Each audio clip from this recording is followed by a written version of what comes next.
बिस्मिल्लाहिर्रहमानिर्रहीम। नाज़रीन, hit story के साथ मैं हूं शमशाद मांगट। आप देख रहे हैं कि जनाब बाजवा साहब के हवाले से नित नई खबरें आती हैं, बल्कि खबरें अगर मांद पड़ने लगती हैं, माहौल ठंडा होने लगता है तो वो किसी को बुला के एक नई खबर दे देते हैं। गुज़िश्ता रोज़ उन्होंने जावेद चौधरी जो मारूफ कालम निगार हैं, प्रोग्राम भी करते हैं एक टीवी चैनल पे, उनको बुलाया, फिर उनके अपने दिल की भड़ास निकाली, यहाँ तक कि उन्होंने ये भी बताया कि वो केक रस जो है वो डबो के खाते हैं। ये तो हमारा खैर पंजाब का कौमी कल्चर है, अलबत्ता सिंध का मुझे पता नहीं है। मैंने बड़े बड़े लोगों को देखा है कि वो केक रस जो है वो डबो के खाते हैं, और मेरे दोस्त मुझे इस हवाले से काफ़ी मेरी छेड़ भी बनाते हैं, क्योंकि मुझे खुद बड़ा शौक है केक रस डबो के खाने का। लेकिन नाजरीन, ये जो जावेद चौधरी की और जो कमर जावेद बाजवा साहब की मुलाकात हुई, इस हवाले से अमन नूरानी साहब जो आजकल अमेरिका में है, उन्होंने तो इनका वो पोस्टमार्टम किया कि तौबा तौबा करा देती तू जालिमा। तो आप ये देखें कि जो अमन नूरानी साहब हैं, बिलाशुबा इसमें मेरे उनके साथ इख्तलाफ भी रहा है, लेकिन वो एक क्रेडिबल जर्नलिस्ट हैं, और उन्होंने जो जावेद चौधरी साहब के हवाले से कहा है, जो कमर जावेद बाजवा साहब के हवाले से कहा है, जो कमर जावेद बाजवा साहब के जो उन्होंने एसेट्स जो हैं, जो उनके असासा जात हैं, उनके हवाले से जो स्टोरी दी थी, अगर आप बैलेंस करेंगे तो यकीन माने आपको ये यकीन हो जाएगा कि ज़्यादा वज़न जो है अमन नूरानी की स्टोरी में है। क्योंकि जावेद चौधरी साहब के हवाले से शहर इक़्तिदार में ये बात मशहूर है कि वो अपने कालम की एक एक सतर जो है उसका मुआवजा भी वसूल कर लेते हैं मुबैना तौर पर, लेकिन ये चले ये उनका साथ है। लेकिन जो जनाब अमन नूरानी साहब ने जो इनका पोस्टमार्टम किया है ख़ास तौर पर जावेद चौधरी साहब का, पहले वो सुन लें। बात ये है जावेद चौधरी साहब के हवाले से कि ये बड़ी ज्यादती की बात है कि अगर उनको किसी शख्स ने, और वो भी ऐसा शख्स जिसके ऊपर डॉक्यूमेंट्स के ऊपर मबनी एक खबर छप रही है, और वो ये कह रहा है कि जी इल्जाम लगा रहा है, और करप्शन का इल्जाम, और इतना बड़ा इल्जाम लगा रहा है कि पैसे देकर 50 लोगों को डाटा जो है ना लीक किया गया है, और मेरी खबर का हवाला दिया जा रहा है। जावेद चौधरी साहब को ये बात या तो लिखनी नहीं चाहिए थी या मेरे से पूछ लेनी चाहिए थी। इंतहाई गलत, घटिया, झूठ और बेबुनियाद बात है। पाकिस्तान में जो भी बड़े अखबारात हैं, अमूमी तौर पे मैं पिछले 20 साल से मैं मुतल्लक हूं शोबे के, अमूमी तौर पे लोगों के टैक्स रिटर्न, टैक्स गोशवारों के मुतल्लक खबरें छपती हैं, बड़े बड़े अहम डॉक्यूमेंट्स लीक होते हैं, सहाफियों को ये डॉक्यूमेंट्स मिलते हैं, सहाफी इनकी तस्दीक करते हैं और रिपोर्ट करते हैं। जिन पे चोरी करने का इल्जाम लगता है वो बाद में शोर मचाते हैं। वो चोरी का इल्जाम लगने वाले दूसरे तरफ पे इल्जाम लगाते हैं, उल्टा सहाफियों को मुर्द इल्जाम ठहराते हैं। जावेद चौधरी साहब को इस हद तक नहीं गिरना चाहिए था। जावेद चौधरी साहब को ये रवश तर्क करने का सोचना चाहिए, अब बहुत सीनियर हो गए हैं, कि पाकिस्तान के हर बड़े से बड़े चोर के साथ बैठ के उस चोर का दफा करना, चाहे वो मलक रियाज हो, चाहे वो जनरल कमर जावेद बाजवा हो। मैं बाजवा साहब के बारे में कोई अल्फाज इस्तेमाल नहीं कर रहा, लेकिन ये खबर है जो कि डॉक्यूमेंट्स के ऊपर मबनी है। उस खबर के बाद जावेद चौधरी साहब के इस तरह के अल्फाज लिखना, बजाय उस खबर के बारे में उनकी कोई वजाहत आए, उनकी तरफ से कोई मौकफ आए, उल्टा शूट द मैसेंजर के फार्मूले के तहत वो उल्टा मेरे ऊपर इल्जाम लगा रहे हैं। इससे ज्यादा घटियापन मैं नहीं समझता कोई हो सकता है। जी, तो नाज़रीन, अमन नूरानी साहब यहीं नहीं रुके, उन्होंने जो स्टोरी दी थी, और वो स्टोरी उन्होंने दी थी जनाब कमर जावेद बाजवा साहब के असासों से मुतल्लिक, वो उस वक्त दी थी जब वो बिल्कुल रिटायरमेंट के दाने पे पहुंचे हुए थे। अभी कुछ ही दिन बाकी थे उनके रिटायरमेंट, लेकिन उनका तमतराक जो है बाकी था, बल्कि उनके तो अभी असर सूख तो अब भी बाकी है, उनकी वर्दी से अभी भी कलफ जो है वो नहीं उतरी। लेकिन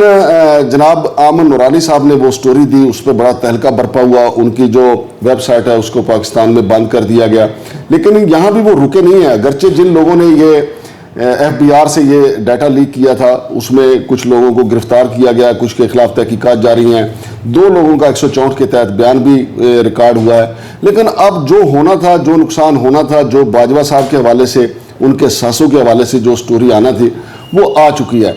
ज़रा सुने कि अमन नूरानी साहब ने बाजवा साहब के हवाले से क्या फरमाया, वो भी ज़रा सुन लें। ये तो जावेद चौधरी साहब वाला पार्ट था। अब हम आते हैं जनरल कमर जावेद बाजवा के पार्ट के ऊपर। एजाज अमजद साहब के बारे में कहते हैं कि उनकी तरफ से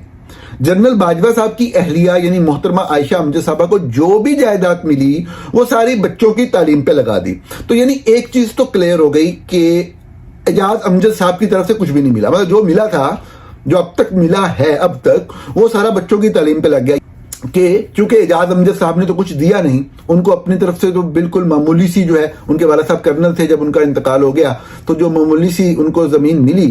اور اس کے بعد ان کی جو 1400 روپے سے شروع ہونے والی تنخواہ، اس سے لے کے کہ 2016 تک تو 3-4 ٹوٹل پلاٹ تھے، جن میں سے 3 اہلیہ کے نام جو میں نے لکھا سٹوری کے اندر، اور کچھ قمر جاوید باجوہ صاحب کے اپنے تھے۔ اور 2016 کے بعد یکدم آپ کی اہلیہ کے نام کے اوپر ڈی ایچ اے کے اندر شاپنگ پلازا بن جاتا ہے، اور اس کی انکم بھی آنا شروع ہو جاتی ہے۔ 2016 کے سال میں، جس سال آپ آرمی چیف بن رہے تھے، آپ سینئر موسٹ لیفٹیننٹ جنرل میں تھے،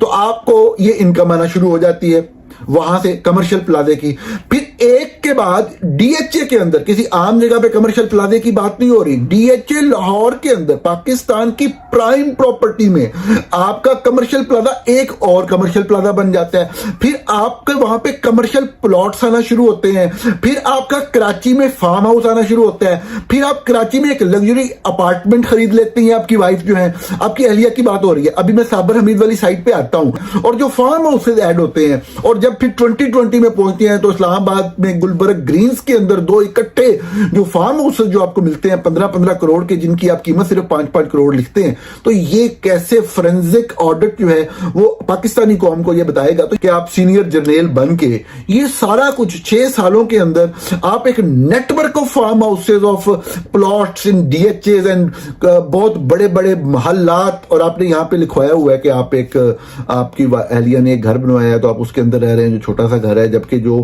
اثاثوں کی تفصیلات ہیں وہ تو مختلف بتاتی ہیں، بہت بڑے بڑے گھر ہیں جناب۔ تو اب اس میں جو آپ کے جائے، اب آپ جب بات کر رہے ہیں صابر حمید صاحب کی سٹوری کے اندر تمام تفاصیل موجود ہیں کہ وہ آپ کے آرمی چیف بننے سے پہلے کے کیا معاملات تھے ان کے، اور آپ کے آرمی چیف بننے کے بعد کے کیا معاملات ہیں ان کے، وہ ساری تفصیلات تو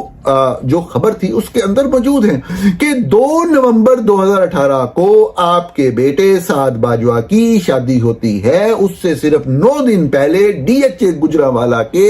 8 ایک کنال کے 8 پلاٹ آپ کی ہونے والی بہو اور صابر حمید صاحب کی بیٹی جو ہیں وہ ڈکلیئر کرتی ہیں 9 دن پہلے اپنے گوشواروں کے اندر۔ اگر وہ آپ کی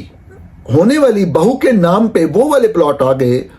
تو یہ اگر ان کی طرف سے آئے، والد کی طرف سے کسی بھی وجہ سے یہاں وہ اونرشپ اور جو وراثت کی منتقلی کا تذکرہ نہیں ہو سکا، تو پھر یہ باقی بہنوں کو کیوں نہیں ملے؟ ان کی 3 اور بہنیں بھی تو ہیں نا، ان کو کیوں نہیں مل رہے یہ پلاٹ؟ اس کی کیا وجہ ہے؟ تو باجوہ صاحب، مطلب آپ بہت سے لوگوں کو بیوقوف سمجھتے ہوں گے، سب کو بیوقوف نہ سمجھیں۔ جی تو ناظرین، آپ نے سنا کہ امن نورانی صاحب نے بلا شبہ بڑا دلیری کے ساتھ کام کیا۔ ایک تو دلیری کی ان کی یہ بھی وجہ ہے کہ وہ امریکہ میں بیٹھے ہوئے ہیں، اور امریکہ میں آپ کو پتہ ہے کہ جرنلسٹ عام جو لوگ ہیں ان کے بھی بڑے حقوق ہیں اور محفوظ ہوتے ہیں، لہٰذا امن نورانی صاحب نے وہاں پہ بیٹھ کے جو سٹوری بریک کی ہے، بلا شبہ ان کا وہاں پہ بیٹھ کے اتنا ڈیٹا اکٹھا کرنا، پھر اس کو بریک کرنا، اور پھر صرف بریک کرنا نہیں بلکہ اس کے بعد اپنی سٹوری پہ پیرے بھی دینا، کیونکہ نجم سیٹھی صاحب کے حوالے سے بھی انہوں نے ایسی انکشافات کی ہے کہ نجم سیٹھی ان کو اصرار کرتے رہے ہیں کہ آپ کے سنا ہے کہ آپ army chief general Qamar Javed Bajwa کے حوالے سے کوئی سٹوری دے رہے ہیں، تو یہ بعد میں انہوں نے امن نورانی صاحب نے انکشاف کیا تھا، اور اب امن نورانی صاحب نے جاوید چودھری صاحب کے جو لتے لیے ہیں وہ بھی آپ نے سنے ہیں۔ ناظرین، آپ کو اس سٹوری کو سننے کے بعد یہ فیصلہ کرنے میں آسانی ہوگی کہ جنرل قمر جاوید باجوہ صاحب کو زیادہ پریشانی عمران خان کی طرف سے ہے یا امن نورانی صاحب کی طرف سے ہے؟ مجھے تو ویسے یہ لگا ہے کہ امن نورانی صاحب کی طرف سے زیادہ پریشانی ہوگی، چونکہ وہ ایسے ایسے سوال اٹھا رہے ہیں کہ 9 پلاٹ جو ہیں جو جنرل باجوہ صاحب کی بہو کے نام پہ ہوئے، تو حالانکہ وہ 3 بہنیں ہیں، یہ نورانی صاحب کا ویلڈ کوشچن ہے کہ یا تو ساری بہنوں کو 9 پلاٹ ملتے تو سمجھ آتی کہ جی ان کے والدین نے ان کو دیے۔ بہرحال نورانی صاحب کو مبارک ہو، بڑی زبردست سٹوری ہے، اس سے پہلے بھی انہوں نے کئی سٹوریز دی ہیں اور بڑی اچھی سٹوری ہے، لیکن امریکہ جانے کے بعد وہ زیادہ اچھا طریقے سے کام کر رہے ہیں اور اچھی سٹوریز بریک کر رہے ہیں۔ شمشاد مانگڑ کو اجازت دیجیے، اللہ حافظ۔